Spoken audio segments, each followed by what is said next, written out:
Dans une stratégie globale de marketing, le content manager ou responsable de contenu numérique crée et gère des contenus numériques pour une marque afin d'optimiser la relation client. Son périmètre d'action est multicanal, en activant tous les outils de veille et techniques de gestion de l'e-réputation, réseaux sociaux y compris. Le cas que nous vous présentons ici a été construit autour de la fiche de poste du Content Manager pour répondre à la problématique de la marque Voisin Chocolatier Lyonnais, à savoir comment réussir la transition digitale du chocolatier Voisin en capitalisant sur son héritage lyonnais. Café Chocolat Voisin est une PME familiale qui a été fondée en 1897 par Léon Voisin et qui est reconnue aujourd'hui comme la plus grande chocolaterie artisanale de France. Actuellement, leader sur le maillage physique avec un réseau de boutiques, l'objectif de la marque est de plonger dans la modernité par le biais du digital, tout en capitalisant sur son savoir-faire et ne surtout pas diluer son image de chocolatier lyonnais et français d'exception. L'objectif du cas est donc de proposer à l'étudiant de se mettre dans la peau d'un brand content manager pour aider l'entreprise Voisin à réussir sa transition digitale. Pour ce faire, l'étudiant devra respecter les principales missions d'un brand content manager comme assurer une veille concurrentielle, suivre les évolutions en termes de storytelling de marque, concevoir une stratégie éditoriale digitale adaptée à la demande du commanditaire ou bien encore assurer la cohérence des contenus avec la stratégie de marque de l'entreprise.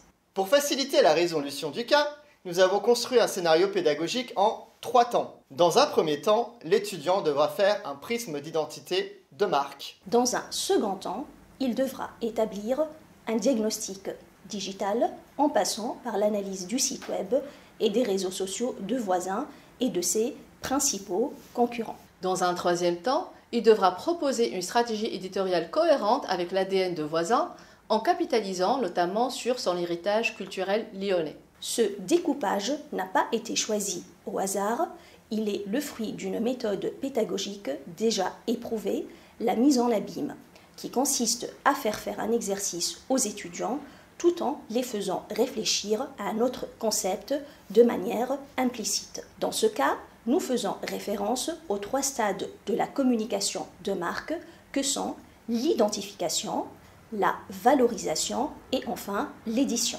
En effet, dans le stade de l'identification, l'objectif de la marque est d'être identifiée par des caractéristiques tangibles et intangibles.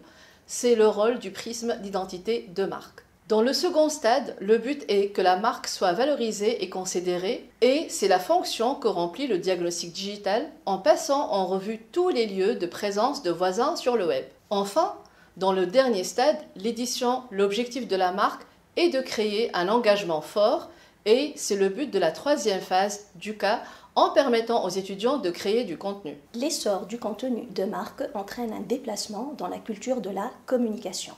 La communication des marques a longtemps été conçue comme une affaire de transmission des messages. Elle devient de plus en plus une affaire de création de programmes et de contenus éditoriaux, ce qui suppose l'acquisition de nouveaux réflexes, explique Beau et Gevel dans leur ouvrage Brand Content, comment les marques se transforment en médias.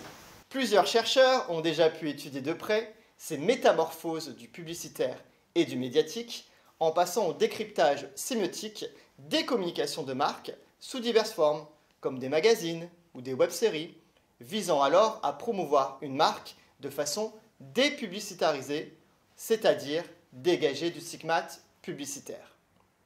Au final, ce cas permet à l'étudiant de résoudre à la fois une problématique d'entreprise, à travers des concepts et outils pédagogiques, mais aussi de mieux comprendre les dessous du métier de Brand Content Manager, primordial dans le cadre d'une stratégie globale d'entreprise.